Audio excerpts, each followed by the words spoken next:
The Yamaha FZ-6, everybody. Welcome to our ride review of this motorcycle. Today we're going to be doing a deep dive into the specs and comparing what those specs are like to the real world riding experience.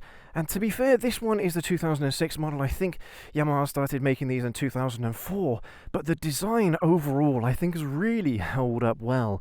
These kind of like bug eyes here on the front is quite unique. You do have to excuse me, this bike is a little bit dirty. Unfortunately, I was riding her out in the rain just a few days ago, so she's not the cleanest that she could be, but it doesn't really take anything away from the way this motorcycle looks. She does look like kind of like a half naked, I suppose. Is that the right way to describe it? See, I don't even know if Yamaha will class this as a naked or kind of like a mini adventure bike, because it does have that adventure bike profile to it, but the exhausts at the back are one of my favorite bits of this motorcycle. I love the dual exhaust underneath the seat. I love this design.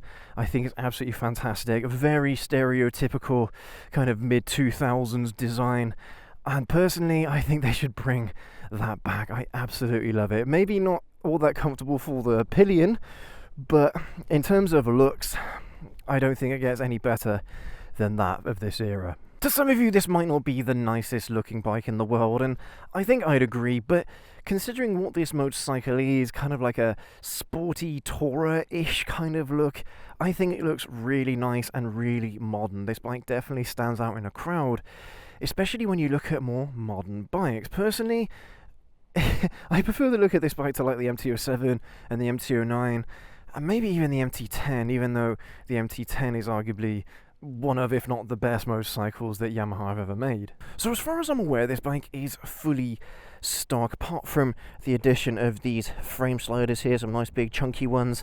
Yeah, orangey ones, they're proper ones, but they look like they've been used a couple of times.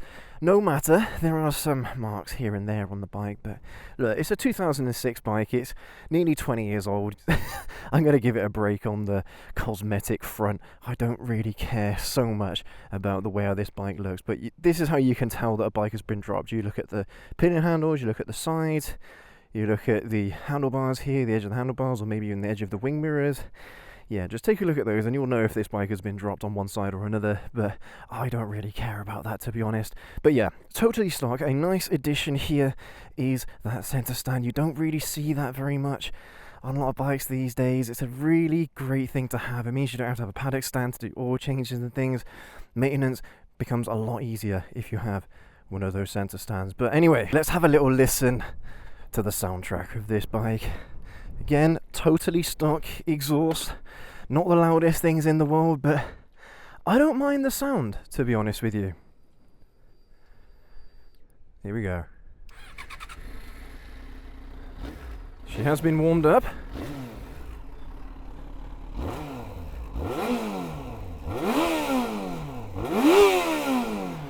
Yeah, she has a nice high rev ceiling there, 14,000 RPM. It's lovely. You can get those screaming kind of noises coming from this bike. It's great. So for the dashboard, it's quite a minimalist design. I quite like the look of it. You've got your digi rev meter here, you've got your speedo right in the middle, your odometer, the clock, your fuel, and obviously your bike's internal temperature. And one cool little thing as well, actually a couple of cool little things when it comes to the dashboard and kind of the lighting of the bike, is you've got these kind of nice blue parking lights here.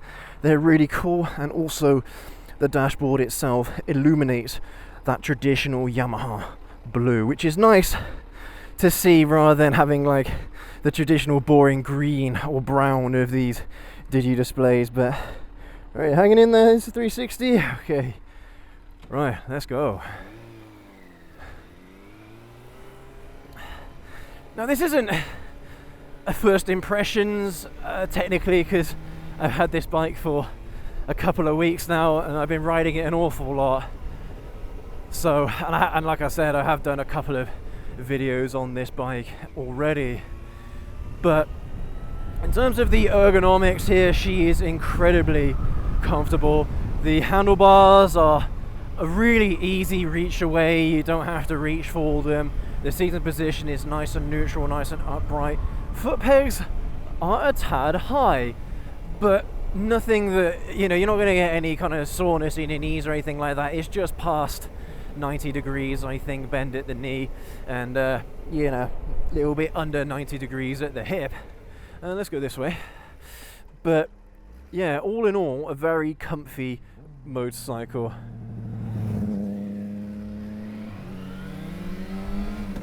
Yeah, this bike is quick, man. It is very quick. It's a 600, and even though it's not quite revving as high as the likes of the R6, because pretty much this bike is using the same engine as the R6, is producing a lovely punch of torque, man. Yeah, it's a great engine, this. And Yamaha, man, they have a habit of making some stellar engines. Really, really good. You don't expect them to be that great, because when you look at the spec sheet, you're like, that's not all that impressive. But I'm telling you, this bike is very, very impressive in terms of the overall riding experience. But we're getting a little bit ahead of ourselves here. So obviously this is a used bike. This is a fairly old one, nearly 20 years old, and but to be honest with you, she doesn't feel 20 years old. You know, there's some blemishes here and there, you know, there's even some spray paint on here. I don't know what was going on there, but she is an old bike. But the main thing is that she's been maintained very, very well. Hardly any MOT advisories. This bike has been very well looked after by previous owners. I think I'm the 11th owner of this bike, which isn't really an indicator of how good or bad a motorcycle is, or a car for that matter. When you look at the MOT history, when you look at the service history, this bike is pretty good. Now, I say service history, this bike didn't come with much service history, but for me the MOT history speaks for itself. Hardly any. I did a car vertical check. They're not a sponsor of the channel yet. Maybe one day. But I do like using car vertical just to get a nice little bit of background to the vehicles that I buy. And this came back totally clean. In terms of performance, I was going to say in typical Yamaha fashion, because this is the same case with the MT-09 and to some extent the MT-10. This bike doesn't really have a very impressive spec sheet. It's quite an average spec sheet, to be honest, when you look at the 600 class of motorcycles anyway. But the riding experience is amazing. It's so much more fun than I ever expected, and the fact you got those comfy ergonomics to match with this amazing riding experience, I think it's a match made in heaven. But obviously this is kind of like the start of when Yamaha were getting into their stride of the whole kind of naked motorcycle thing. Obviously the MT line of bikes is now what Yamaha is most famous for these days. But if you're looking for something cheap and very, very good, that's kind of like a mid-weight bike, this is up there as one of the best. Honestly, it's like one of the best I've ridden, hands down. But let's talk some specs, shall we? So this is the 2006 Yamaha FZ-6. It's running a 599cc inline 4-cylinder engine, which is producing just under 100 horsepower or so. I can't remember the torque numbers off the top of my head. I believe it's around about 60 newton meters of torque, maybe 70 or something like that. I'll have a correction up on the spec sheet there next to you on your left if I've got anything wrong there. But yeah, I paid about 1,600 quid, just under 1,600 pounds for this motorcycle, which is very cheap. It's a hell of a lot of bike for the money, and honestly, the experience will speak for itself. In a second here, we're going to do our classic 0 to 60 runs. We'll see if we can get 3 in. I think there is a car behind me maybe, so we might have to let them pass. But yeah, we'll try and get 3 0 to 60 runs in. I mean, I kind of think that this bike has got to be well under 4 seconds. It is quick. It's a very quick bike. All right, let's pull over here for a second. Let's wait and see if I've got a car coming up behind me. If not, then we'll do our first 0 to 60 run. Looks like we're all okay. All right, this is a 60-mile-an-hour road, so this is a legit place to do this. Okay, here we go. Now remember, I don't have a stopwatch or anything on me, so all this is going to be done in post, but I'm aiming for under 3.5 seconds, I think, and we should be able to get to 60 in first gear. Here we go. Oh, not a good launch. Oh. Bounce off the limiter there. Not the best launch in the world. This bike does need some revs to get going. Let's try again. Here we go. See if we can get higher up in the revs.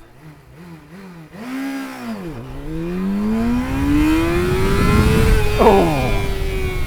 Woo! That was significantly better launch there. Let's try one more. It's good that we don't have to get into second gear, you know, for this to get up to 60 mile an hour. Alright, let's try again. Here we go. Oh, it's that dip! Oh. Woo! I have noticed there is a slight delay in the speedo output to the speed that you're doing, so I am able to let off just before the speedo catches up with itself. But woohoo! Yeah, she's pretty quick, man. I don't know what those times are, but she's got to be around about 3.5 seconds, maybe closer to 3 seconds, I think. She's absolutely no slouch. This bike is very, very quick. I can't remember off the top of my head what the quarter mile time is, but it's around about 11-12 seconds or so. So it's pretty quick. Top speed, I don't know what the top speed of this bike is. I haven't looked, but it's got to be maybe like 140 mile an hour or so. Something like that, maybe 150. Yeah.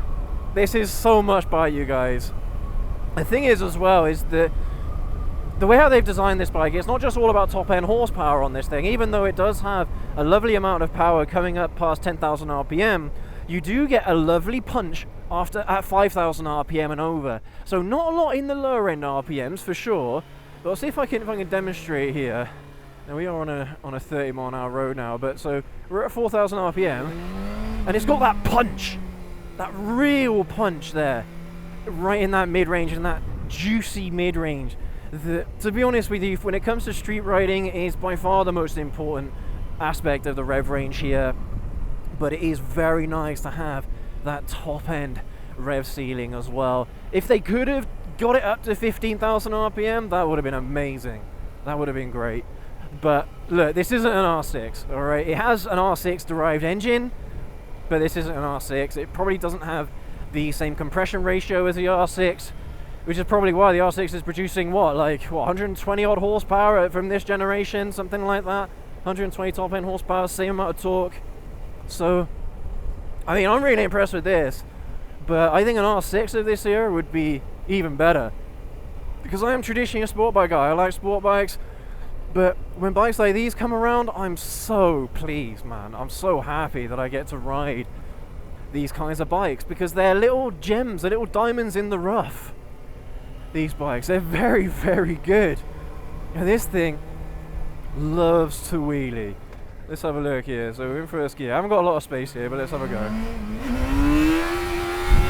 Woo! You see what I mean? This bike loves a wheelie.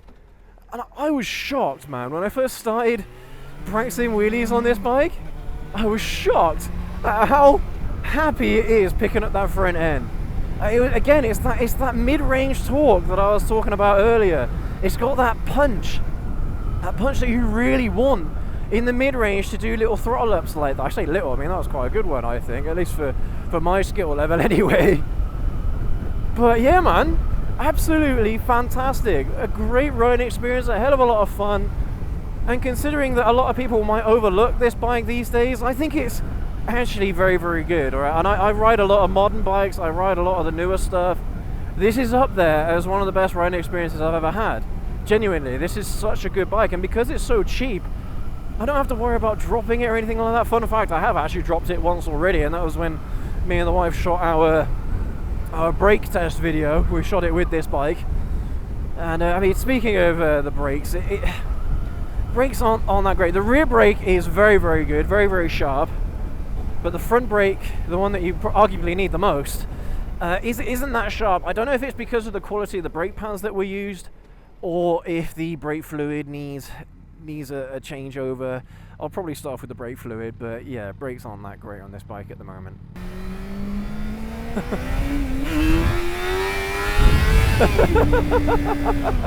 I can't stop doing them. The wheelies on this bike, I've got to restrain myself when I pull wheelies on this thing. They're so fun. It's so good. Absolutely love it. And because you have that top end RPM, you really have a lot of room to chase them out. I haven't quite got to the point yet where I'm able to find that balance point. I can get it ever so, you know, a little bit. I can get it a little bit, but what I am doing, I've already purchased and it's on its way, is I've got an aftermarket quick shifter for this bike. Because in terms of overall features, this bike is very, very stock, very, very standard. Not a lot really in the way of tech features. This is a mid-2000s bike. It's not going to have a lot of techie stuff on it. But with the quick shifter, I'm hoping to be able to use that, to be able to keep that front end up for a little bit longer, and I can start shifting through the gears whilst I've got the front wheel up off the ground. That's kind of the plan. Whether or not it will work, well, I suppose we'll find out. But this is a fantastic platform for stunt riding if you're a beginner, in my opinion. Like, everyone talks about, you know, starting off on the little bikes, the small stuff, and clutch ups as well on this bike are very, very easy, very, very good. But I find throttle ups just a little bit easier for my monkey brain. But yeah, this is a great bike to start off with because you're not going crazy fast when you're doing the wheelies like you would do on like a sport bike that's got really long gearing. I mean, it wouldn't surprise me if the R6 of this generation in first gear could probably get up to 70, 80 mile an hour. It wouldn't surprise me, and this is a very manageable, very reasonable 65, 63 mile an hour or so. Absolutely perfect gearing, I think, for street riding. Absolutely perfect.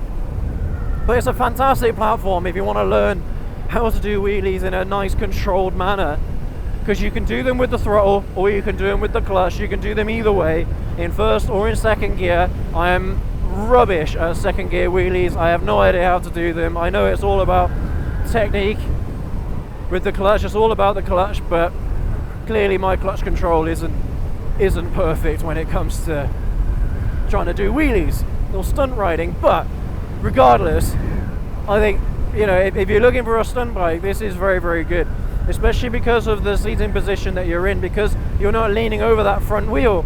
It's much easier picking up the front end of the bike, and I have no doubt it will be quite a straightforward job trying to do endos and things as well, stoppies, for example. So, but yeah, what a great bike. I was going to say little, but it's not really a little bike. It is a little bike, but